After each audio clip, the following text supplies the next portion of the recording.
किसी ने कहा था, कलकत्ता के मशहूर मारूफ शायर ने कहा था, शहीद आलम आफाकी साहब ने, कि लाख पहरे हों लगे शहर के दरवाजे पे, लाख पहरे हों लगे शहर के दरवाजे पे, इनकलाब आने को होता है तो आ जाता है। इंशाल्लाह इस बदजात औरत को भी कहाँ तक ये छुप कर बैठेगी, जितना भी सिक्योरिटी लगा लो, इंशाल्लाह उसको अंदर आना ही है, उसको जेल में ठूसना ही है। कि मेरे एहसास की जंजीर को तुम मत छेड़ो, मेरे एहसास की जंजीर को तुम मत छेड़ो, इसकी आवाज़ से तो फिरौन भी थर्राता था। ये लड़की ने, ये मैं बार बार कह रहा हूँ कि मैं इसका नाम अपनी ज़ुबान पे लेना अपनी ज़ुबान को गंदा करने के बराबर होगा। अभी तक नूपुर शर्मा का ऊपर 295 एक्ट के तहत, under section 295 act of Indian penal code, इस पे उसका चार्ज लगा है, लेकिन अभी तक उसको केंद्र सरकार ने अरेस्ट नहीं किया है।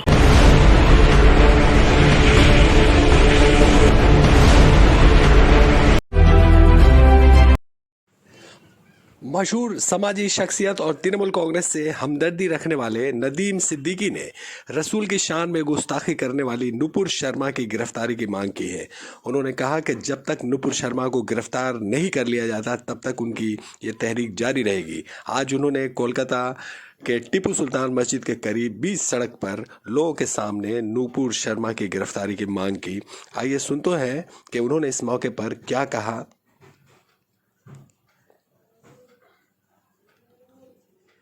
देखिए, सबसे पहले तो मैं आपका जावेद भाई जनता टीवी का शुक्रगुजार हूं कि आपने वक्त निकाला इस कवरेज के लिए, और ये बोलना बहुत ज़रूरी था कि अभी तक जिस लड़की ने, जिस औरत ने, मैं उसका नाम लूँगा नहीं अपने मुंह से, क्योंकि उसका नाम लूँगा तो मेरा ज़बान गंदा हो जाएगा।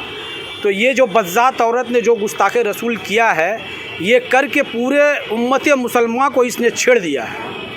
मैं बता दूं कि किसी ने कहा था कि मेरे एहसास की जंजीर को तुम मत छेड़ो, मेरे एहसास की जंजीर को तुम मत छेड़ो, इसकी आवाज़ से तो फिरौन भी थर्राता था। तो लिहाजा ये लड़की ने, ये मैं बार बार कह रहा हूं कि मैं इसका नाम अपनी ज़ुबान पे लेना अपनी ज़ुबान को गंदा करने के बराबर होगा। अभी तक नूपुर शर्मा का ऊपर 295 एक्ट के तहत, under section 295 act of Indian penal code, इस पे उसका चार्ज लगा है, लेकिन अभी तक उसको केंद्र सरकार ने अरेस्ट नहीं किया है। इसके लेके हम मुसलमान, हम लोग आज एहतजाज कर रहे हैं कि उसको जल्द से जल्द अरेस्ट किया जाए। देखा जा रहा है जो लोग एहतजाज कर रहे हैं उनके घर तोड़ दिया जा रहा है, उनको अरेस्ट करके थानों में डाल दिया जाए। देखिए, ये सब हथकंडा है मोदी सरकार का कि उसको अरेस्ट किया जाए, लोगों को मुजाहरा जो भी कर रहे हैं मुजाहरीन को अरेस्ट किया जा रहा है। इससे कुछ नहीं होगा। इस्लाम की फितरत में कुदरत ने लचक दी है, वो उतना ही उछलेगा जितना के दबाओगे। तो आप जितना भी अरेस्ट कर लो, हम मुसलमान चुप नहीं बैठेंगे। उस वक्त तक हमारा मुजाहरा, ये आंदोलन चलते रहेगा जब तक उस बदजात औरत को केंद्र सरकार अरेस्ट नहीं करती है। सिर्फ निलंबित कर देने से या सब पार्टी से सस्पेंड कर देने से ये मामला का हल नहीं है। तो आप बोले अरेस्ट उनको हटाया गया, लेकिन आज जेड कैटेगरी उनको मिला हुआ। देखिए, जेड कैटेगरी देने का मतलब ये हुआ कि आग में घी डालने का काम किया है अमित शाह ने। अमित शाह को एक ऐसे आदमी को होम मिनिस्टर बना दिया गया है जिसने सैकड़ों घर जलाया है, जो खुद एक तड़ीपार था। उसको मोदी सरकार ने लाके होम मिनिस्टर बना दिया है। तो अब वो होम मिनिस्टर नहीं है, वो होम मॉन्स्टर है। हम तो बोलेंगे मॉन्स्टर है वो। तो उसको जेड कैटेगरी का देने का मतलब है आग में घी डालने का काम किया उसने। और जो विदेश से लोगों को हटाया जा रहा है, किसको? यहाँ इंडियन जो काम करते थे उनको हटाया। मईशत की बात कर रहे हैं आप। देखिए, मईशत पे बहुत गहरा असर पड़ा है हिंदुस्तान का।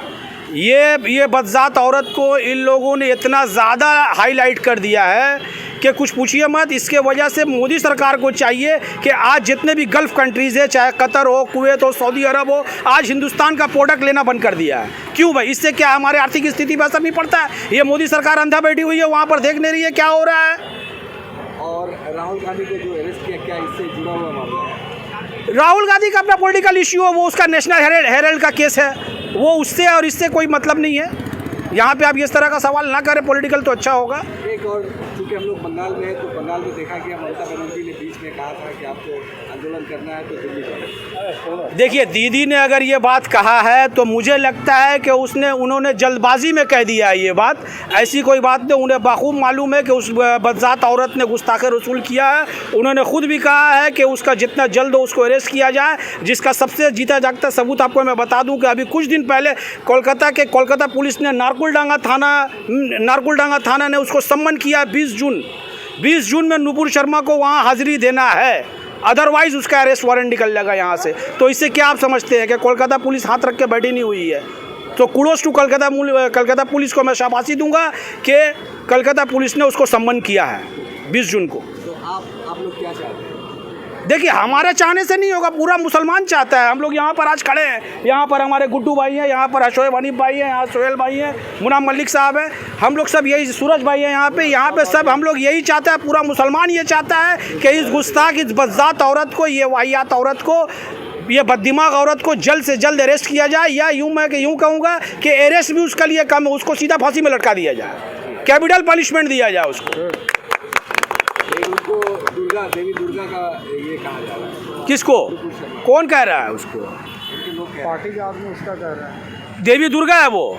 अरे उस तो हमको बोलेंगे रावण का बहन है वो, नरेंद्र मोदी रावण है, उसका बहन सिरफाना का, जिसका नाक काट दिया गया था। हम लोग तो इसका गला काट देंगे अगर सामने आ जाए तो। हम मुसलमान ये चाहते हैं कि जल्द से जल्द इस बदजात औरत को फांसी होनी चाहिए, पहले अरेस्ट, उसका बाद कोई मुकदमा नहीं, डायरेक्ट फांसी।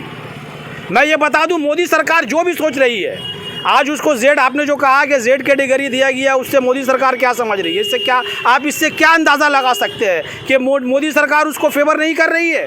केंद्र क्या चाहती है कि यहाँ पर जो मशीनरी है, हमारा पॉलिटिकल मशीनरी इस तरह से डिस्टर्ब हो बंगाल में? हमारी दीदी हमेशा सेकुलर बात करती हैं। अगर दीदी ने ये बात कही है कि दिल्ली में जाके मुजाहरा करे, तो मैं बता दूं अभी 100 दिन का लेके जो पेमेंट अटकाया हुआ है केंद्र ने, दीदी दिल्ली में भी जाके वहाँ मुजाहरा की है 100 दिन का काम के लेके, कि आज तक अभी तक इन लोगों को पेमेंट क्यों नहीं मिला है? तो हर वो मुद्दा जो सेंटर से जुड़ा हुआ है, हर बात केंद्र में जाना चाहिए।